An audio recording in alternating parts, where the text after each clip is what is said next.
It's what Jim, and let's do my top 5 favourite studio albums. You can let me know yours in the comment section below, as this is my own opinion, and I'm looking forward to doing this video and sharing my opinion on my top 5 favourite studio albums. And that being said, let's get started with number 5. Number 5, I have New Jersey by Bon Jovi and was released in 1988.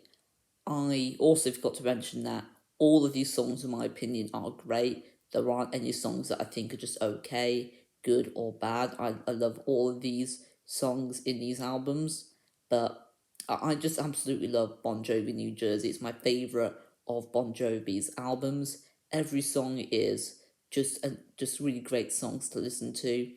My personal favourite is Blood on Blood. That's my favourite Bon Jovi song, and up there's one of my favourite songs of all time. I'm not sure where it would be in my top favourite songs, but it's definitely up there for me. I also just love some of the other songs. I love um, Lay Your Hands on Me, Bad Medicine, Born to Be My Baby, I'll Be There for You. There's just so many great songs on the album, and if you want to check out a Bon Jovi album, this is the first one I would recommend to go with. But now let's continue on with number 4. At number 4, I have Night Visions by Imagine Dragons, which was released in 2012. I absolutely love this album. My personal favourites are It's Time, which is my second favourite Imagine Dragons song after Warriors, in case you're wondering what my favourite was. But also, I love Amsterdam, I love Radioactive. There's so many great songs, and ever since I listened to the album, which was about 2013 for me, I've just been listening to their songs on this album in particular a lot.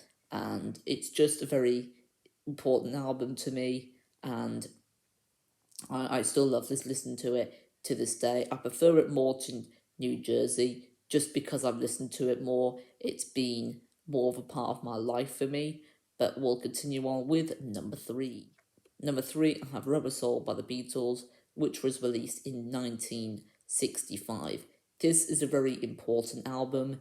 It was pretty much the first psychedelic album of all time, and I absolutely love it. I love In My Life, which is my personal favourite song from the album. I also love Nowhere Man, Michelle, Girl, Drive My Car. There's just so many songs I absolutely love from the album, but they're some of the more well-known ones. I love I'm Looking Through You, The Word. I love all the ones from the album. They're just the ones I'm just naming at the top of my head, but I would definitely recommend to listen to this one. It is a very significant album. Norwegian Wood the Bird Has Flown is, I think, the first psychedelic song, well, pretty much well-known psychedelic song of all time, and it was just a big album, I think, for music in general, not just for the Beatles, but I think it's just one of the just biggest albums of all time, in my opinion. But that's all I've really got to say for it. I do absolutely love the album. I do like listening to it quite a lot. There is one problem I've got with it is the last song I do love. I just think the lyrics are maybe a bit too dark, especially for a Beatles song. So if the final song was slightly better, this probably would have been my number 2 or even number 1.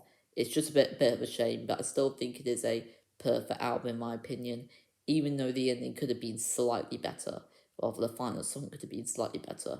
But we'll continue on with number 2 now. At number 2, I have Angry Cyclist by the Proclaimers, which is the most recent album on this list, and it's from 2018. I absolutely love this album loads.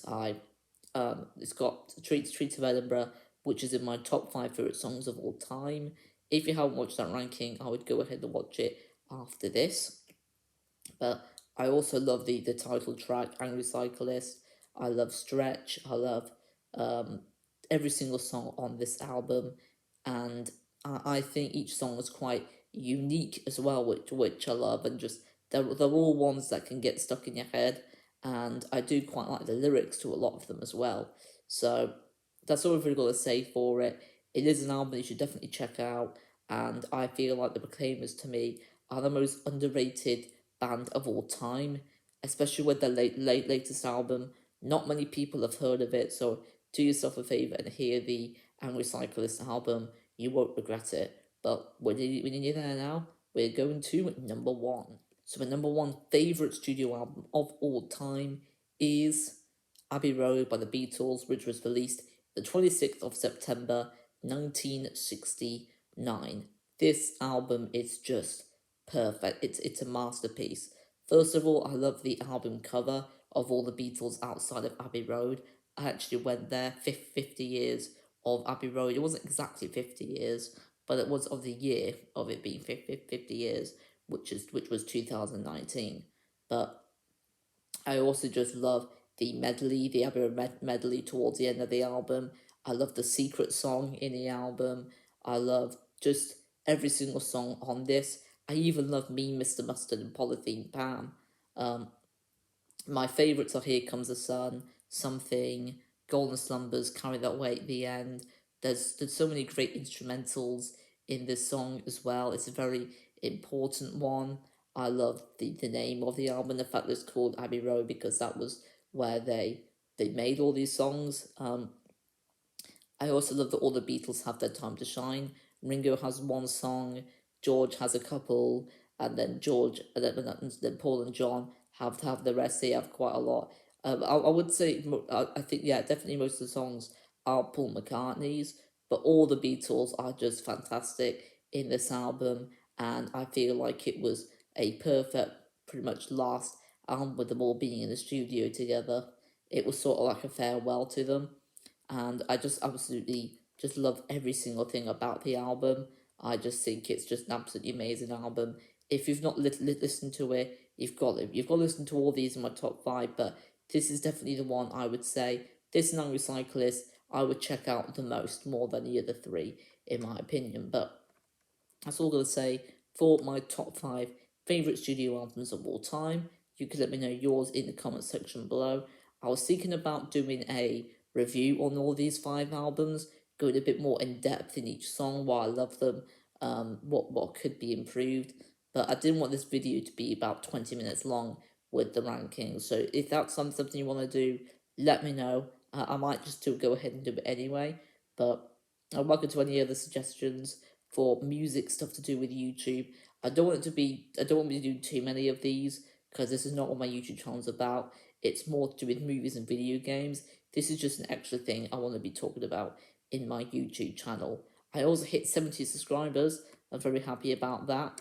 Not too far from 100, which would be my next subscriber special video. And that's all I'm going to say for this video of my top 5 favourite studio albums. And thank you for watching. Don't forget to leave a like, subscribe, and comment. And please listen to all these albums in my top 5. You don't have to, but I would recommend you to. Anyway, thank you for watching, and I'll see you guys in the next video. Peace and ciao.